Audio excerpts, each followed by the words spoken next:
President Marcos tested positive for COVID-19 based on an antigen test. The president's son, Sandro Marcos, meanwhile, tested negative in an antigen test. The press secretary says the Ilocos Norte 1st District Congressman was earlier exposed to the chief executive. His wife Liza and sons Vinny and Simon meanwhile were not exposed since they were out of town. President Marcos's close contacts like Executive Secretary Vic Rodriguez, Presidential Management Staff personnel, and Angeles were likewise tested negative in antigen test. Secretary Angeles even spoke to the media without wearing a mask. By the way, just in case you're worried, negative ako ha. Thank you. Because the 36th anniversary of independence of the United States at the U.S. Embassy in Manila. He will also attend virtually the meeting of Leagues of Governors and Mayors on booster shot uptake. There were times these past few days when the President took off his mask, such as during his cabinet meeting last Tuesday and his press conference in the afternoon. This is the second time the President contracted COVID-19. The first was in 2020 when he was brought to the emergency room after he felt difficulty in breathing. Health Undersecretary Maria Rosario Vergere meanwhile says the President has to isolate himself for 7 days. If a person is symptomatic, the antigen test will be accurate already. So we are just going to monitor the President, but of course the President would have that prerogative if his doctor would advise him to take his RT-PCR. Angeles did not reveal during the press conference where the chief executive will be during his isolation. After 7 days, Vergere says he can return to work and hold face-to-face activities if he has no more symptoms. Rex Remitio, CNN Philippines. The economic team of the Marcos administration sees a full recovery within this year despite surging prices of fuel, food, and other basic goods. Growth projections for 2022, however, have been lowered. Our Melissa Lopez is reporting live from the Finance Department's headquarters in Manila. Melissa, what are their latest projections? Pia, that's right. The economic team expects full economic recovery from the pandemic by middle of the year, although the full year growth forecast has been reduced to 6.5% to 7.5%. Against 7 to 8% set in May.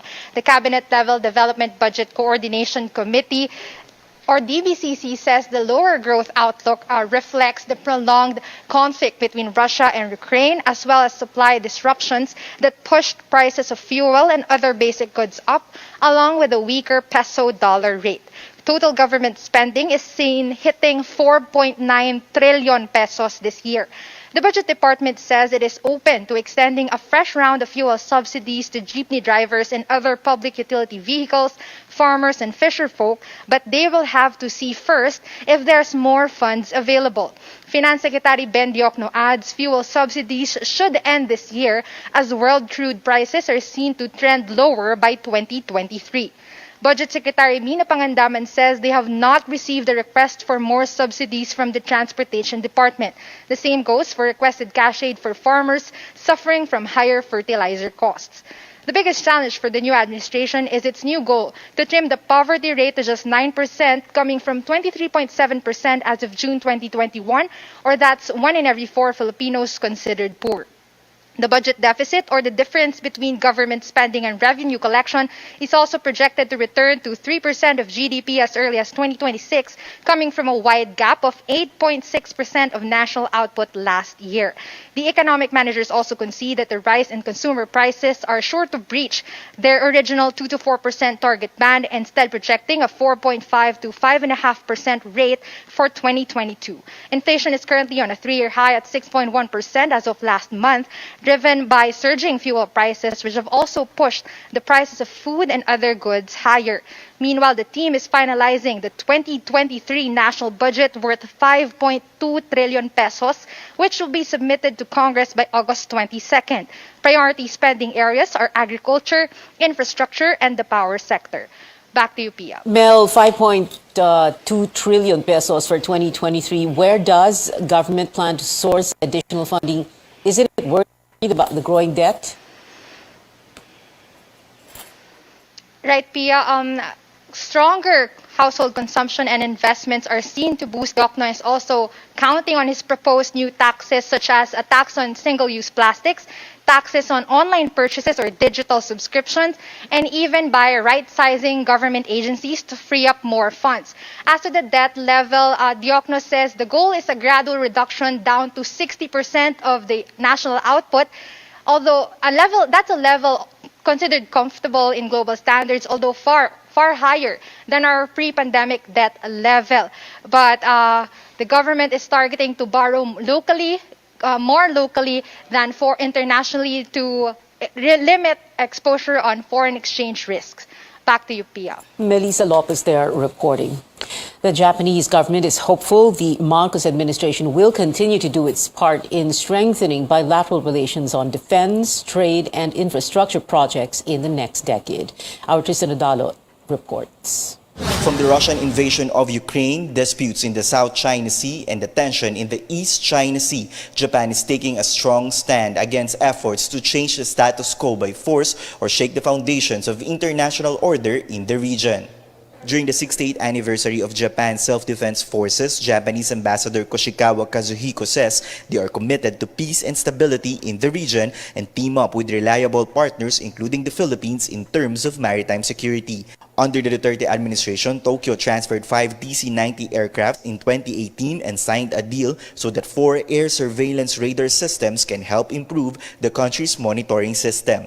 The Japanese government strongly expects to strengthen defense cooperation with the Philippines' new administration under the leadership of President Marcos and coming Defense Secretary Faustino in order to achieve a free and open Indo-Pacific based on the rule of law. Apart from defense cooperation, the Japanese government also eyes to improve ties in other areas such as diplomacy, economy, and culture. Japan is a top investor for the Philippines, one of the top traders, and the top ODA partners of the Philippines. Defense Officer in charge Jose Faustino Jr. also reiterates the country's position, working closely with Japan.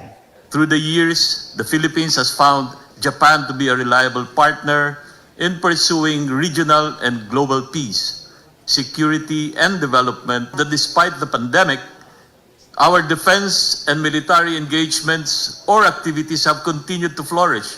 The Japanese government has also invited President Bongbong Marcos to visit Japan and discuss with Prime Minister Kishida the overall bilateral relations of the two countries. Tristan Odalo, CNN Philippines.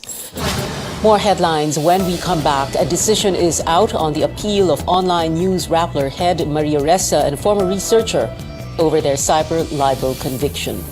Plus, a new battle is ahead for Manny Pacquiao, who has committed to an exhibition match with an online personality. Details straight ahead.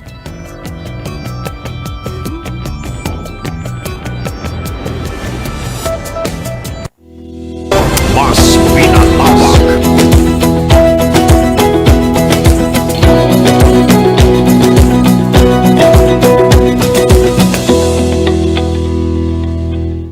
Pinalawak, mas pinalakas. RPN sa iba't ibang mga lalawigan. DZRL Bataan, DZTG Tuguegarao, DZBS Baguio, DZKI Iriga, DYKB Bacolod, DYKC Cebu, DXKS Surigao, DXKD Dipolo, DXKO Cagayan de Oro, DXKT Davao, DXKP Pagadian, DXXX Zamboanga, DXDX General Santos, DWIZ 882 Manila at RPN Provincial Stations. Kini ang RPN Radio Philippines Network, istasyon DXKP 1377 kHz sa dial sa inyong mga radyo. Nagsibya gikan sa dakbayan sa Pagadian, DXKP AM. Your talk station. Kini Pagadian.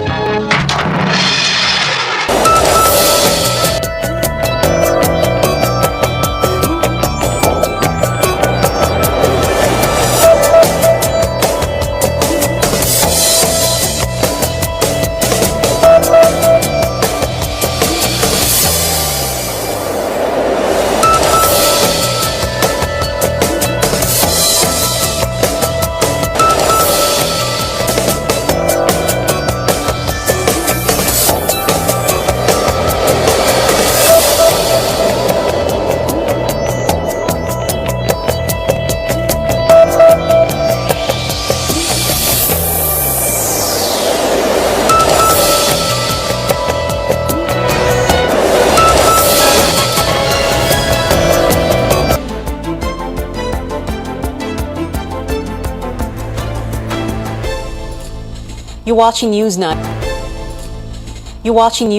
2 days after meeting with the president. Health officials are looking at holding national vaccination days again. The country has yet to vaccinate 77 million people and reach the 70% booster coverage. Health officials say President Marcos has instructed them to double down on meeting target numbers. While Caroline Bonkin explains why redefining fully vaccinated is still on the table. This mom has accompanied her daughter to get COVID-19 booster on Friday. After battling COVID-19, she wants her family to get up-to-date vaccines. When I got COVID, bumalik yung asthma ko after 12 years. So it's really hard for me. I don't want them to get sick then, to feel that. She doesn't mind if government decides to include a booster shot on top of the primary doses to say that a person is fully vaccinated. Oh yes. COVID is still here Nag-aano pa siya tawag doon, nag-mutate pa In a meeting on Wednesday, health officials discussed redefining what being fully vaccinated is with the president. The health spokesperson says consultations and studies are still needed. Giancarlo has no problem if the president approves the proposal. Okay naman sa akin kasi parang pag ginawa ng requirements ng gobyerno yan, wala na tayong magagawa. Tsaka yung meron din akong lolo, fully vaccinated siya tapos meron siyang first dose, second dose. Okay naman. But Danilo is not, saying the public shouldn't be obligated to get boosted. Yun nga po yung namin, ba't kailangan pa ng booster? Kaya na na-obligate yung mga tao kasi requirement sa trabaho, requirement sa school. Kaya napipilitan lang po magpa-booster. Official data shows 40 million eligible Filipinos remain without booster. More or less 200,000 people are getting vaccinated daily since March. Kung ganyan lang po ang nakukuha natin per day, hindi natin naabutin ang ating target with our set timelines. Recent DOH survey shows the top reasons why booster vaccinations have plateaued and didn't even reach 50% in any region. First, low COVID-19 cases in recent months gave many people confidence in just having 2 doses. Second, because booster shot is also not required to get jobs or for local travel. That's also part of what we are doing right now on how we can be able to address this kind of issues. She stresses the importance of vaccines in preventing hospitalization as laboratories find more Omicron subvariant BA.5 cases that's more transmissible and likely to cause reinfection. Caroline Bonkin, CNN Philippines. In China, the capital, Beijing, becomes the first city to require people to get vaccinated for COVID-19. Beginning July 11th, individuals will be required to show proof of inoculation to enter libraries, museums, cinemas, gyms, stadiums, and other fitness and leisure venues. Officials say this is to prevent the spread of the newly detected BA.5.2 Omicron subvariant. In the United States, a study finds 1 in 8 patients hospitalized for COVID-19 had weak immune system. This means over 12% of those treated in facilities were immunocompromised. Researchers say the new data suggests a layered approach to prevention, including access to antivirals and vaccination.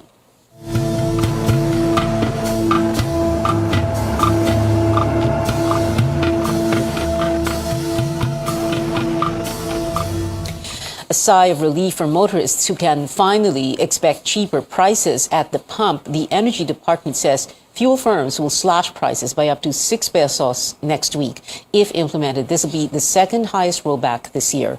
Energy officials say factors driving oil prices down include the lockdown in Shanghai, China, interest hikes in different countries, and a looming recession. Authorities against the unauthorized use of blinkers, or in the vernacular, wang-wang. George Quiles tells us the police are working to file complaints against vehicle owners seen illegally using emergency sirens. This video posted by Senator J.V. Ejercito has created a buzz on social media, pointing out the abuse in the use of sirens and blinkers to avoid traffic jams. We have already identified yung tao kung sino po siya. We are just getting all po yung CCTV to see kung makuha po namin conduction stickers po. We already went to yung dealer po ng Rolls-Royce to see who is the owner of that vehicle po. If they are able to get sufficient pieces of evidence, the police will file a complaint against the owner of the vehicle before the Land Transportation Office. In the Philippines, only police vehicles, ambulances, and fire trucks are allowed to use sirens and blinkers during emergency situations. But it seems that some motorists use this for their own convenience and entitlement on the streets. Based on the PNP Highway Patrol Group's data, they have recorded over 900 violators of the law from November 2021 to June 2022. The PNP HPG reveals violators of the law are not just civilians, but also government agencies that establish their own motorcycle units. Worse, some even underwent training with the HPG. Ito po na naggaling po sa training namin. And of course, kala they assume that pwede magkabit ng blinkers siren. Pwede lang po magbigay ng escorts ay yung HPG, PSPG po, and PSG po. The rest, hindi po talaga pwede magbigay ng escorts or traffic assistance po. Republic Act 4136 and Presidential Decree No. 96 penalizes the illegal use of sirens and blinkers. Penalties include payment of fines, suspension or revocation of licenses, and imprisonment. George Cahiles, CNN Philippines. The Court of Appeals upholds a lower court ruling convicting online news group Rappler CEO Maria Ressa and former writer Reynaldo Santos Jr. of cyber libel. The CA denied their appeal against the June 2020 decision of the Manila Regional Trial Court, which stemmed from a 2012 news article about businessman Wilfredo Keng's alleged connection to illegal activities. 8 months and 20 days were added to Ressa and Santos's maximum jail time of 6 years. The two journalists say they will pursue all legal remedies, including bringing the case to the Supreme Court for review. Another online news organization challenging a government order blocking its website, Bulatlat, which had been linked to communist rebels, appeals to the courts. Its constitutional freedom is at stake. Anjo Alimario reports.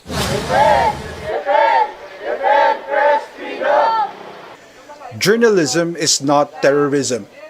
Journalists from different news organizations show their support for alternative news site Bulatlat. And in nullifying the order of the National Telecommunications Commission, blocking over 20 websites. Former National Security Advisor Hermogenes Esperon asked NTC to block selected websites allegedly linked to communist terrorists.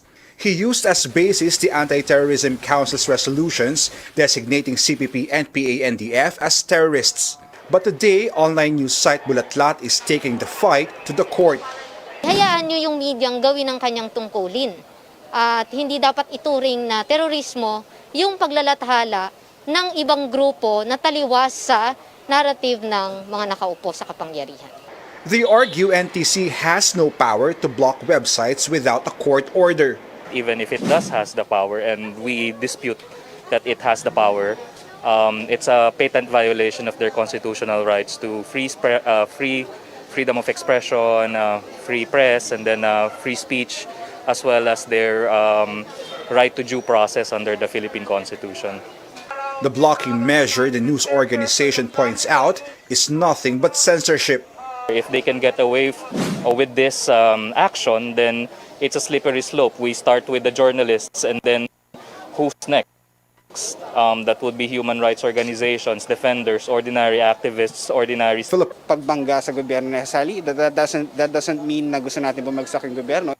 Bulatlat is seeking a stay order to immediately unblock the access to its website.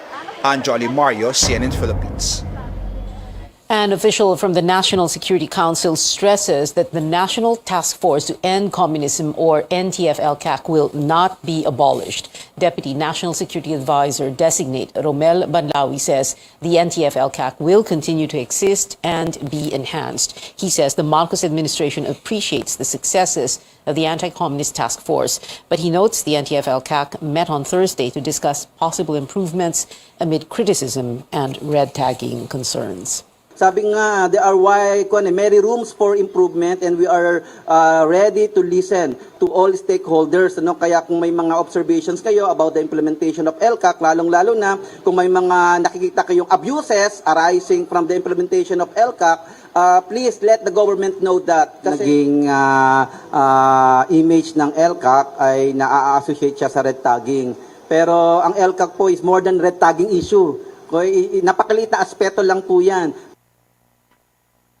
A non-government organization led by former Vice President Leni Robredo is studying legal action against a former official of the NTF-ELCAC. Robredo's Angat Buhay is crying foul over red tagging attacks made by Lorraine Badoy, former spokesperson of the Anti-Communist Task Force. Badoy claims the people behind Angat Buhay are from the Communist Party's armed wing, the New People's Army. She also says a so-called Leni Youth Group is supposedly recruiting members to the communist movement.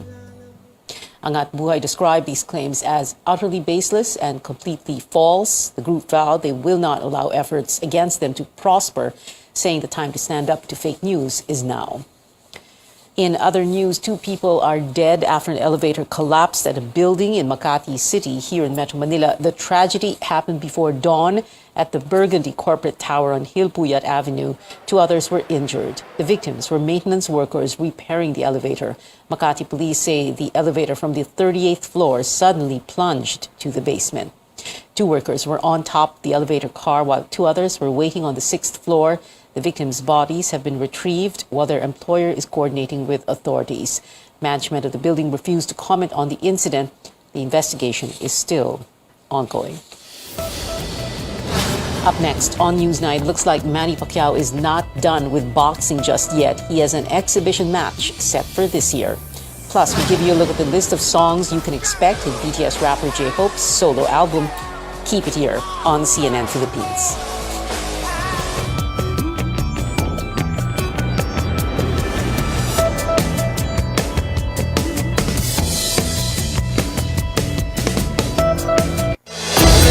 We have the power to protect Mother Earth, keeping it cleaner and greener, to preserve our... Mas pinalawak, mas pinalakas, RPN sa iba't ibang mga lalawigan. DZRL Bataan, DZTG Tuguegarao, DZBS Baguio, DZKI Iriga, DYKB Bacolod, DYKC Cebu, DXKS Surigao, DXKD Dipolo, DXKO Cagayan de Oro, DXKT Davao, DXKP Pagadian, DXXX Zamboanga, DXDX General Santos, DWIZ 882 Manila at RPN Provincial Stations. Kini ang RPN Radio Philippines Network, istasyon DXKP 1377 kHz sa dial sa inyong mga radyo. Nagsibya gikan sa dakbayan sa Pagadian, DXKP AM. Your top station. Kini Pagadian.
Welcome back to CNN Philippines, recapping today's biggest story. Former Japanese Prime Minister Shinzo Abe has died after being shot in Nara, Japan. Some remarkable moments from the late politician.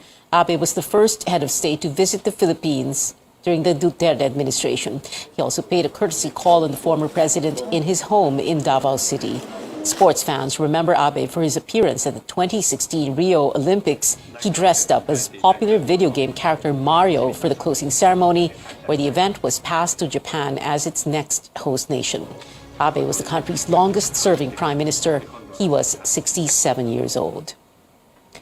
Making a buzz in the sports world, tennis icon Rafael Nadal wraps up his Wimbledon campaign early after he tore his abdominal muscle. The Spanish athlete withdrew just a day before the semis, meaning his supposed opponent, Nick Kyrgios, is now finals bound. Cameron Norrie and defending champ Novak Djokovic will go head-to-head for the other finals spot. And boxing legend Manny Pacquiao is set to enter the ring again soon. The sport's only 8-division champion is coming out of retirement to face South Korean YouTube star and martial artist DKU. The exhibition match happens December 10th.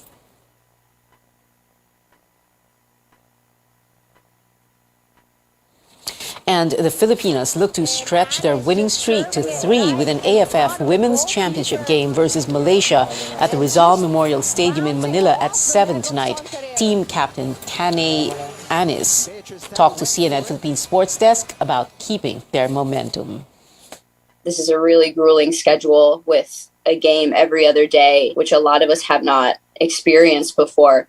But I also think that it's really great to see that we have such a deep roster and that we're able to put in whoever, and everyone has been stepping up and, you know, performing as asked. I think that if we're just able to stay focused in and supporting each other and lifting each other up, that, you know, we'll be fine through those games and hopefully on to the next stage.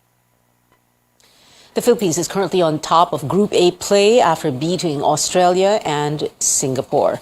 Now, for BTS ARMYs, we're finding out more about J-Hope's highly anticipated first solo album. The K-pop rapper unveiled the track list for Jack in the Box, composed of 10 titles. Korean website Naver says the album will have 2 lead singles, the first being the recently released rock hit More and Arson, which is yet to arrive. The record drops July 15th.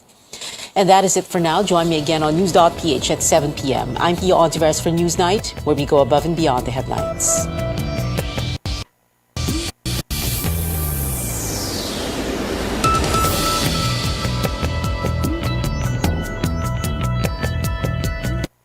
This program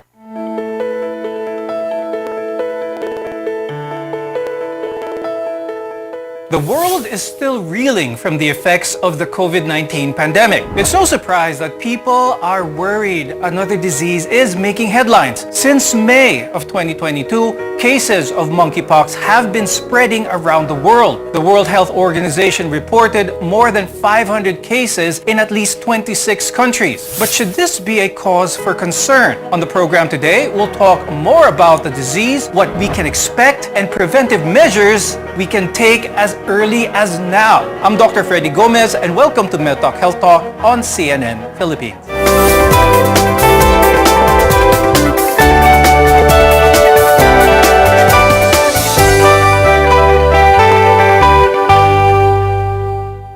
As cases of monkeypox continue to increase, our guests are here today to tell us what we need to know about monkeypox. With us is Dr. Maria Rona M. Bergantin. She's a virologist and infectious disease specialist from the University of Santo Tomas Hospital. We're also joined by Dr. John Wong, who is an epidemiologist and the senior technical advisor of Epimetrics. Now, before we delve into monkeypox, let's first talk about smallpox. Now, it's a virus of the same family. We could say that they're cousins, and this is what spread around the world years ago. This was obviously eradicated. In terms of smallpox, Dr. John, why was this a problem 40, 50 years ago? Smallpox had a very high case fatality rate. No? Of every 10 cases, 3 people would die. No? So there was a worldwide vaccination campaign to try to eradicate it. And many survivors of smallpox would have permanent scars over large areas of their body, particularly on their faces. And some were even left blind. But the disease was eventually eradicated, and it remains the only infectious disease to achieve this distinction. Now, Dr. Rona, in terms of control, how were we able to eradicate smallpox? One thing that is quite unique about smallpox is that human is the only known reservoir. So it's really easy to control the infection compared to monkeypox, because up until now, the scientists are not quite sure what the exact reservoir of the virus is. The health sector works on producing newer vaccines, diagnostics, and antiviral agents in case smallpox does reappear. Now, the global response in eradicating this disease can be useful in preventing and controlling monkeypox today. Dr. John, let's talk about now monkeypox. Why is it here now? Why is it being talked about now in the news? And why is it likened to smallpox? Monkeypox comes from the family of viruses called orthopox viruses. No? This is the same family as cowpox and smallpox. No? It was only identified in monkeys, but the reservoir are rodents no? in Western and Central Africa. For most of its history, it has been limited to those two areas. It's now in the news because this is the largest outbreak outside of Africa. A lot of studies show that monkeypox, although a cousin of smallpox, it shows that this is less severe. Dr. Rona, walk us through some of the symptoms as well as the progression of symptoms. What does monkeypox look like and how long does it take for the virus to show in a person? The characteristic of monkeypox is that, of course, similar to smallpox as well as the chickenpox, which is not really related to monkeypox, is that they are characterized with skin lesions. And these skin lesions typically evolve over a few weeks, or rather, coming from the WHO as a reference site, it says that for monkeypox, it takes around 2 to 4 weeks as an evolution. So during the time of the incubation period, the patient, they say, is not yet infective, so the patient is not transmitting or shedding any virus. But once the prodrome or the symptoms, let's say the fever, the flu-like symptoms, as well as the lymphadenopathy sets in, and the rashes also come in now, that is the time when the patient becomes more infectious and the virus is transmissible. Let's shed some more information about this, especially on how this can be transmitted, because basically anyone can be a carrier of this. Anyone can be the one spreading this. Let's talk about that. So the main mode of transmission still relies on the fact that there could be close skin contact. Okay, so that's coming from the lesions and also, of course, through droplets, respiratory droplets. Now, ultimately, the virus is not expected to create a similar scenario to COVID-19. But we should still take monkeypox seriously. Nations are taking extra precautions to prevent its spread. Dr. Rona, tell us a little bit more about these measures. Typically, the wearing of masks, observance of hand hygiene, these are quite similar to the preventive measures we should be observing for monkeypox because, again, they are closely transmitted through secretions coming from the respiratory tract and, more importantly, coming from the skin secretion. So if we wear gloves when we are attending to our sick patients or those who are really ill, and then we wear masks, then definitely that can aid in preventing the spread. Do not forget, of course, hand washing. This is very, very important. Now, Dr. Rona, gaano kalala ang monkeypox sa isang tao who gets infected today? Coming from reports in Africa, mostly in Western Africa and Central Africa, the case fatality rate is somewhere between 3% to 10% with monkeypox. And the severity is more in those who have been infected from the virus which comes from the Central African region compared rather to the Western African region, which I think is the one which is being disseminated in outside Africa. We know that smallpox, there was a vaccine that protected a lot of people and which eventually led to its eradication. But how many Filipinos are vaccinated for this today? I think vaccination with the smallpox vaccine ended in the 80s. No? Mainly in Africa. No? I'm not sure about when it ended here in the Philippines, no? But for sure, most Filipinos would not have immunity to smallpox due to vaccination, and not even through natural infection. No? So, because there's some cross immunity with monkeypox, the lack of immunity against smallpox also makes Filipinos vulnerable to monkeypox. Many of the symptoms of monkeypox can be similar to that of chickenpox or varicella, a common childhood illness. When we return, we'll talk about the differences and what you can do to protect yourself. We're your partner in healthcare. Keep it here on Med Talk Health Talk.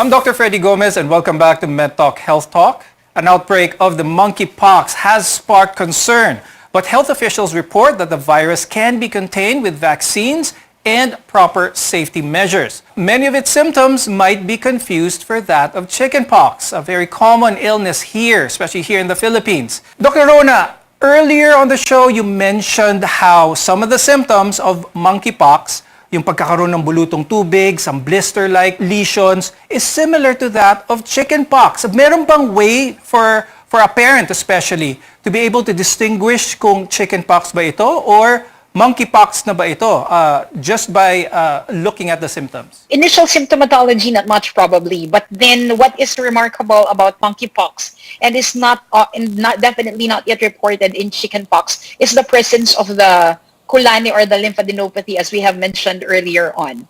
Now, with regards to the skin lesions of chickenpox or our bulutong tubig, typically this appears on the face and in the trunk. So in monkeypox, typically you see this in the face, but not much on the trunk, but more on the extremity. So hands and feet, including the palms and the sole.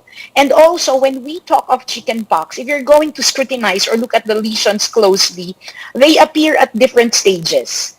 Unlike when we see monkeypox, isang particular portion ng katawan, pare-pareho yung itsura ng skin lesions nila. In terms of monkeypox, how bad can it get?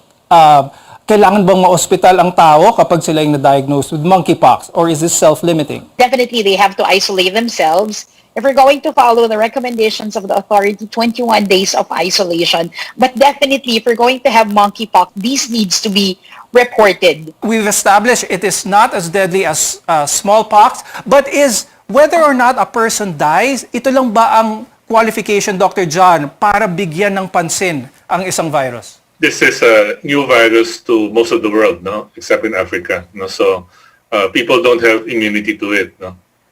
Second, even though most cases, no, the majority of cases are mild, no, sometimes the skin lesions leave some marks, no, that can be disfiguring. So people should pay attention to what the public health officials are saying. No, we're still in a good place that we still have not identified any cases. So for now, no, the public should be more concerned about COVID, no, and trying to get vaccinated or boosted. There was a vaccine for smallpox before. Is this the same vaccines that we need to be aware of in order to protect ourselves from monkeypox? The chickenpox vaccine is different from what we hear about monkeypox vaccine. So the ones which protected individuals in Africa or almost the rest of the world for the spread of the monkeypox is the smallpox vaccine, rather the vaccinia vaccine, which is used for smallpox. But when we talk of the chickenpox vaccine, this is coming from the varicella virus, which is of course again a different family.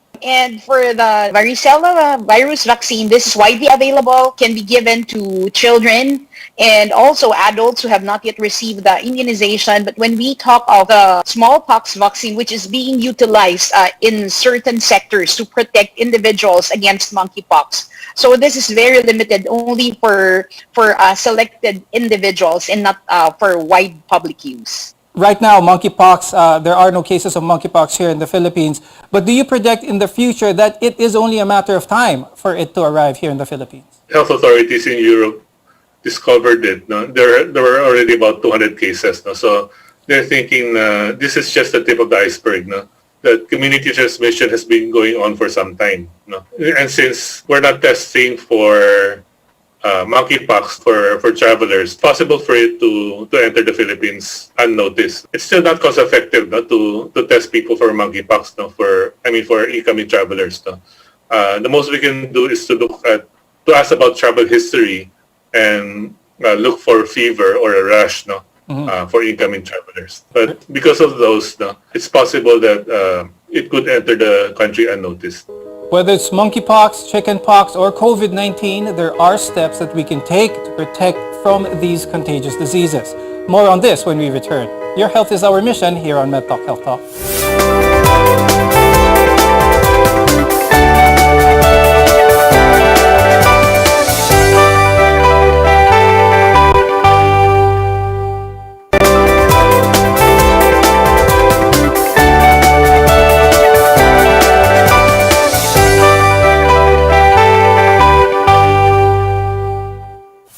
Freddy Gomez, and welcome back to MedTalk Health Talk. While cases of the monkeypox virus continue to spread, health experts say that the risk to the general public remains low. We should still take precautions in order to reduce our risks of catching the virus or any other infectious diseases for that matter. Dr. Rona, let's remind our viewers again what is effective in controlling infection, whether it be for COVID-19 or for monkeypox. Always continue hand washing. That is very, very important. It prevents, of course, the spread of the disease. Not just COVID, not just monkeypox, but other viruses and bacteria as well. When we're dealing with monkeypox as well as with COVID, then we use the mask. So please do not put our guards down, because these are the ones that have been protecting us over the past 2 years to almost 3 years of the pandemic. When it comes to monkeypox, what kind of isolation time are we looking at here? 21 days as against to the shortened isolation period that we have nowadays when it comes to COVID-19. And this is the duration of isolation somehow applies to patients with chickenpox, because our audience need to know that as long as there is a crust in the skin lesions of these patients with either monkeypox or chickenpox, they are still transmitting or shedding the virus. Now, Dr. John, speaking of protocols, with travel restrictions easing, how can the Philippines better screen for viruses such as monkeypox as well as COVID-19? One of the most effective means of preventing outbreaks of monkeypox is to provide information to the public, like what we're doing now, what it is, how to identify it, what are the symptoms. And when people have this information, they can either self-report or report people they know in their family members who have these symptoms. There are some reports of people trying to look for a smallpox vaccine. There are some people who say that they need to be updated with their varicella vaccine in order to protect themselves from monkeypox in case it does enter here in the Philippines. Let's try and clarify the air. Let's give them some good information so they could make decisions better. So with regards to the commercial availability of monkeypox vaccine, it's not that commercially available. In fact, in other countries, they are only given to a limited number of people, most especially the ones who are working in laboratories or, let's say, in healthcare units where there is a high-risk possibility of exposing themselves to monkeypox. Now, with regards to varicella virus vaccine being given to prevent, again, monkeypox, so again, to emphasize, they are a different family. So when you update your varicella vaccine, that means you're going to have yourselves protected from varicella, but not from monkeypox. Now, before we let both of you go, do you have any additional tips for our audience which they can use in order to protect themselves from monkeypox? I'll start first with Dr. John. The most important thing that they can do is just continue listening to the public health officials, what they're saying, whether or not there are cases here in the Philippines. However, it's the public health officials who have to pay attention to the introduction of cases here in the Philippines. We need better surveillance and better information to the public. Okay. And of course, Dr. Rona, do you have any advice for the viewers? Probably one thing that I have to emphasize, which has not been tackled a bit earlier on, is the avoidance of eating meat coming from other countries, which are, of course, not authorized by our health sector. Because one of the means of spread also of monkeypox is through the bushmeat, and that also needs to be looked into. When we talk of exotic meat coming from other countries, which of course we would want to taste, and these are not authorized to be imported or brought inside our country, then definitely it has not been passed through the assurance that they are free from infection. And because games, fowls, and also animals which are consumed in those areas coming from Africa or from those areas where these monkeypox virus is, then they should be regulated. Thank you so much, Dr. Maria Rona M. Bergantin and Dr. John Wong, for being with us today. We appreciate your time and your expert insights. I'm Dr. Freddy Gomez, and thank you for watching MedTalk Health Talk. We'll see you again next time.